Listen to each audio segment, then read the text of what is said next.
Sir sir मैं actor बनना चाहती हूँ।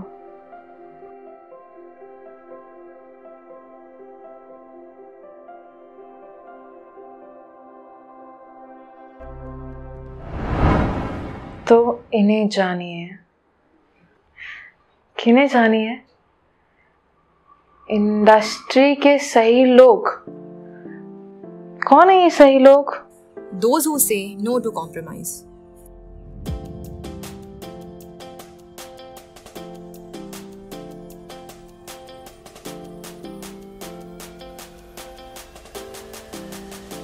Say no to registration charges. Say no to paid casting. Say no to artist card. हाँ?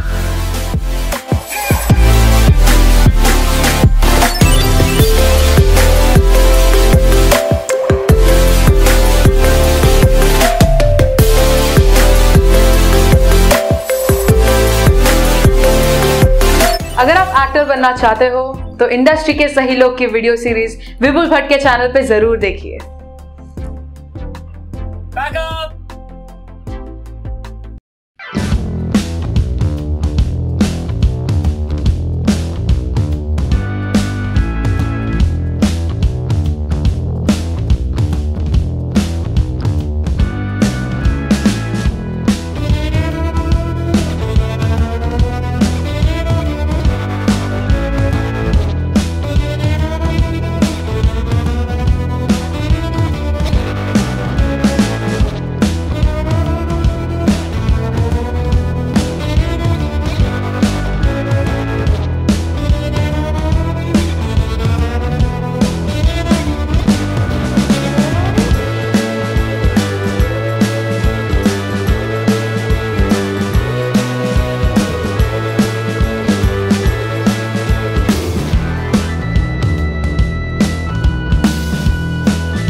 दोस्तों मैं क्या बताऊं दोस्तों, आज मैं बहुत खुश हूं। पूछो क्यों? अरे भाई, ये इंडस्ट्री के सही लोग रोज रोज रोज नए नए ढूंढने पड़ते ना आपके लिए। आज मैं ढूंढने क्या निकला था और मिल क्या गया, सुनोगे आप? सूरज मिल गया मुझे। सूरज, हाँ जी, आज आपके सामने हमारे कास्टिंग डायरेक्टर सूरज सिंह जी को हम लाए हैं। सूरज सिंह जी इंडस्ट्री के सही लोग। ये बंदे सिर्फ 4 साल में कहां से कहां पहुंच गए और कोई भी गलत काम नहीं किया। ना आर्टिस्ट कार्ड वाली बात की, ना रजिस्ट्रेशन की बात की, ना कॉम्प्रोमाइज की बात की और ना पेड कास्टिंग। फिर भी आप देखो कहां से कहां पहुंच गए और डबल ग्रेजुएट है। तो बहुत जल्द हम सोनाली के जरिए सूरज सिंह को जानेंगे।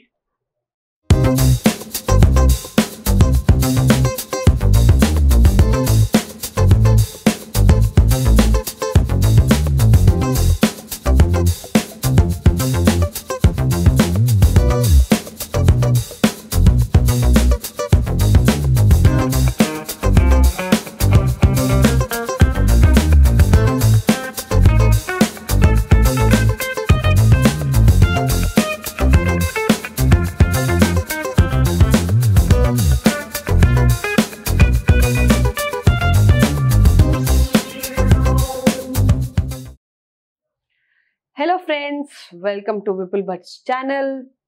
अभी तक आप लोग मुझे जान ही गए होंगे, पहचान भी गए होंगे। मैं आपकी सोनाली, इंडस्ट्री की सही लोगों में से एक। हम बहुत मेहनत करके आपको ऐसे कास्टिंग डायरेक्टर से मिलाते हैं जो रजिस्ट्रेशन की बात नहीं करते, पेड कास्टिंग की बात नहीं करते, कॉम्प्रोमाइज वाली भी बात नहीं करते और ना ही आर्टिस्ट कार्ड की बात करते। तो चलिए, आपको मैं आज मिलाने वाली हूँ सूरज सिंह मास जी से। हेलो सूरज। नमस्ते। पहले आप कुछ अपने बारे में बताइए।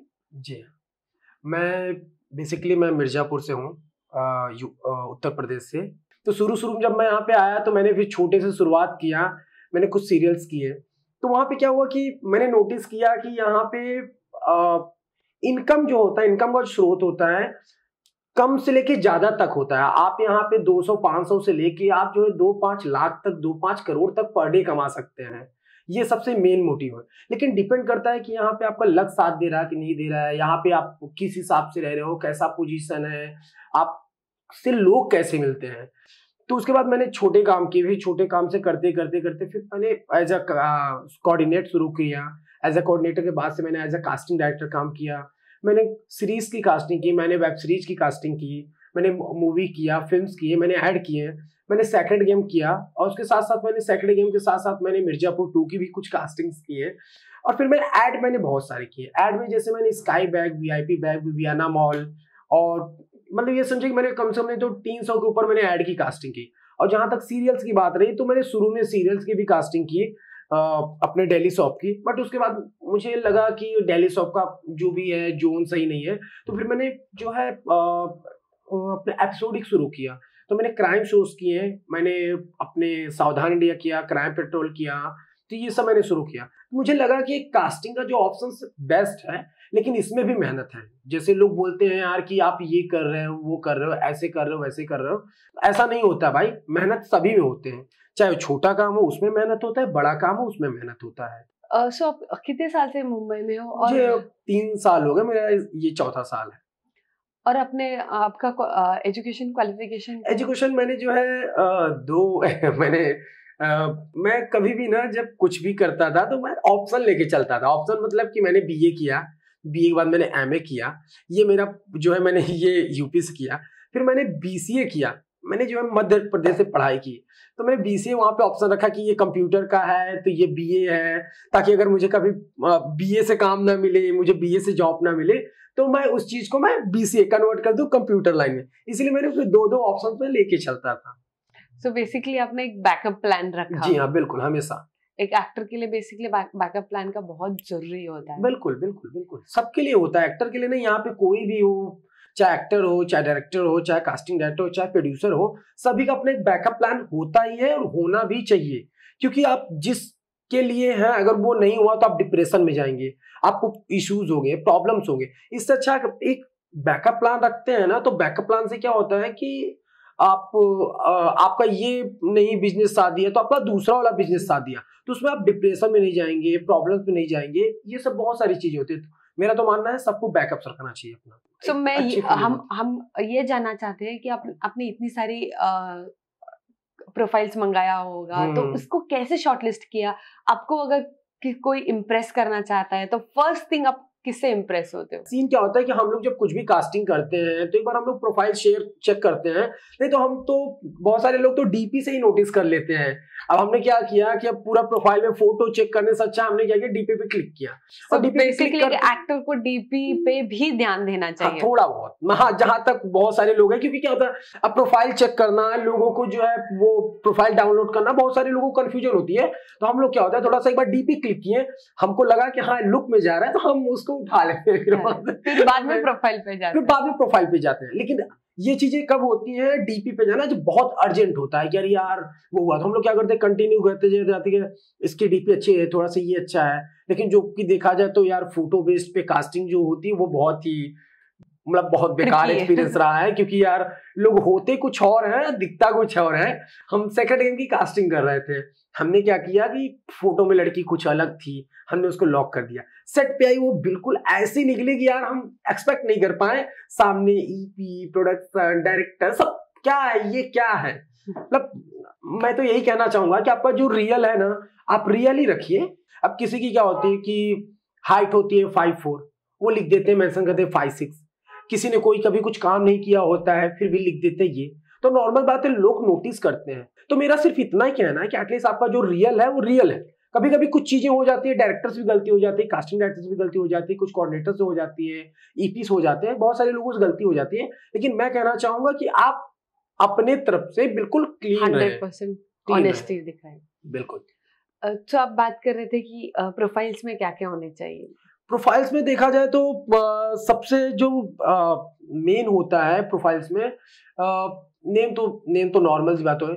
एज अपना सही रखिए, हाइट सही रखिए। बहुत सारे लोगों को होते हैं कि किसी का एज 32 है, किसी का एज 28 है, तो वो अपना 2-4 साल कम ही करके, आप कम करके रखिए, मुझे दिक्कत नहीं है। आप 2 साल, 4 साल, 10 साल कम करके रखिए, लेकिन एटलीस्ट ऐसा रखिए ना कि मैच करे।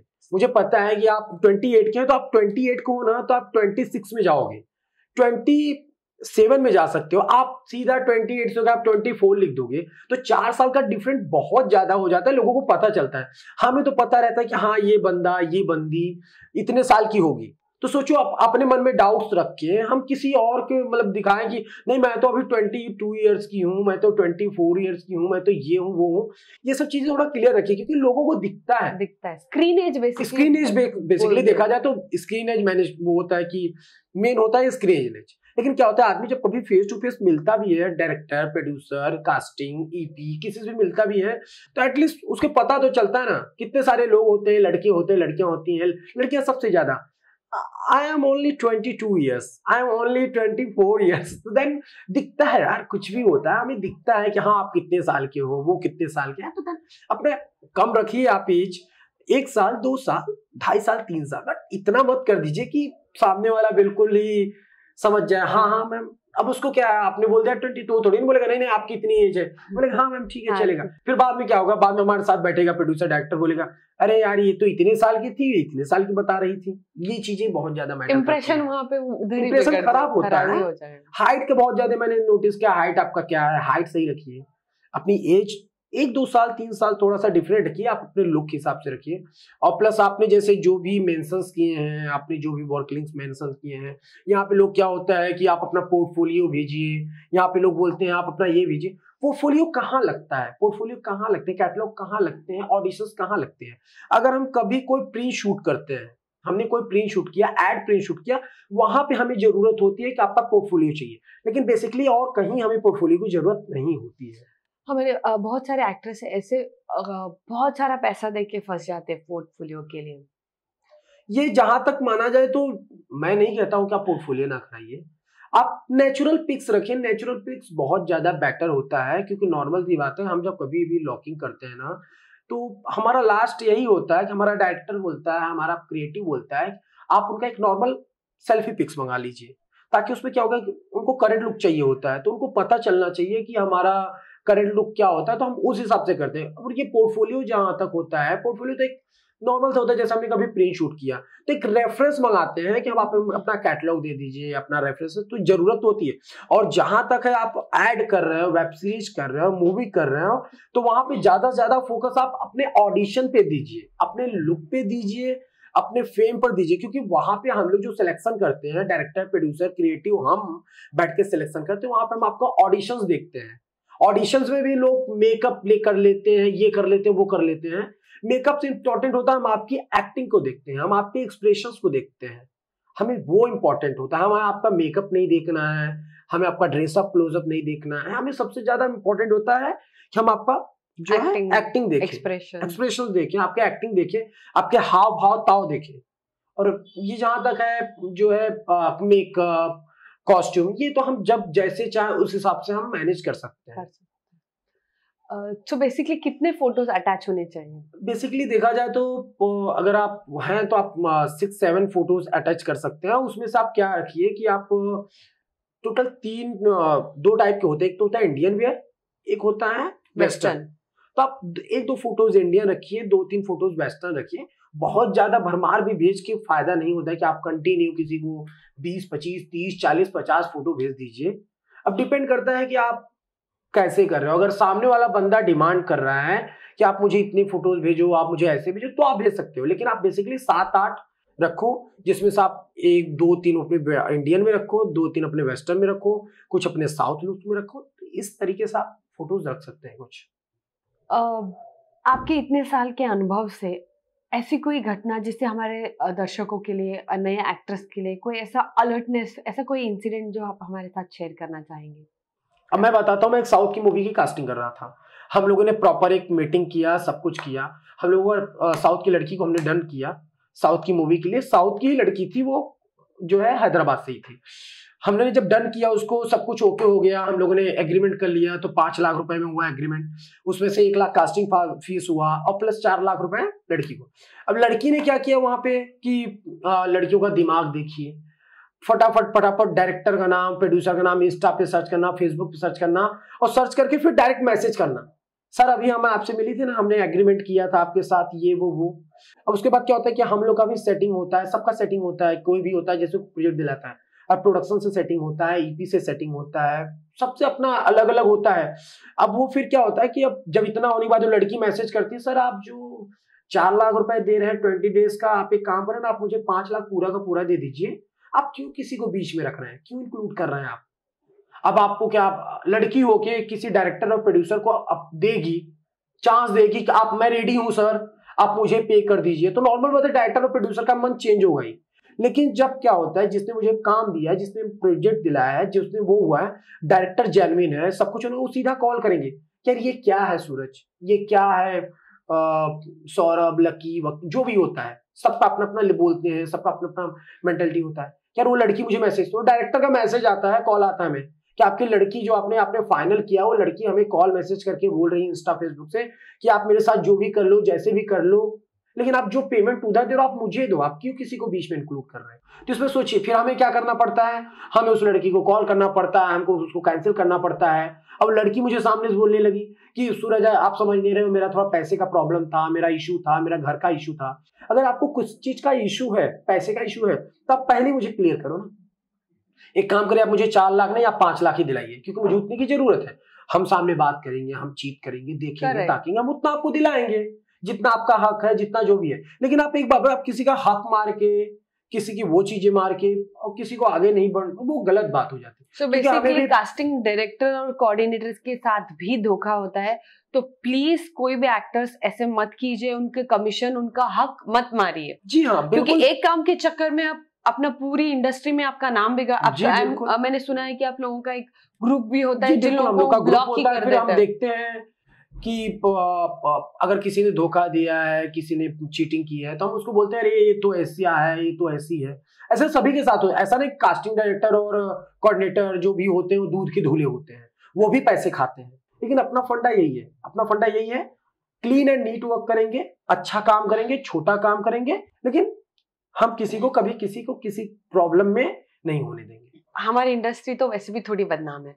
अगर किसी नए एक्टर को, न्यू कमर्स को इस फील्ड में आना है, तो बहुत मुश्किल हो जाता है पेरेंट्स को कन्विंस करना। जी हाँ, जी। तो इन सब चीजों को, स्पेशली गर्ल्स को, इन सब चीजों को कैसे वो पेरेंट्स को मना के कैसे वो इस इंडस्ट्री में सेफली आए? डिपेंड करता है कि आप अगर खुद कॉन्फिडेंस है तुम्हारे अंदर, ट्रस्ट है, भरोसा है, तो तुम कुछ भी कर सकते हो, चाहे लड़के हो चाहे लड़कियां हो। और जहां तक बात रही कि आप अपने फैमिली को कन्विंस कर सकते हो, नॉर्मल सी बात है, आपको अपने ऊपर कॉन्फिडेंस है, ट्रस्ट है, तो आप फैमिली को भी मना सकते हो। लेकिन यहाँ पे आने के बाद उनके जो है वो भटक जाती हैं लड़कियां। क्या देख के भटक जाती हैं? बड़े बड़े सपने दिखा के लोग भटका देते हैं, बड़े बड़े ये कर दूंगा, वो करवा दूंगा, ये करवा दूंगा, तो वो सब चीजें हैं, तो फिर वो भटक जाती हैं यहाँ से लड़कियां। बस सिर्फ मेरा इतना कहना है, आप भटकिए मत। इसीलिए विपुल सर हमेशा बोलते ही रहते हैं कि डिटर्मिनेशन होना चाहिए, डेडिकेशन होना चाहिए, डिसिप्लिन होना चाहिए, फोकस रहना चाहिए।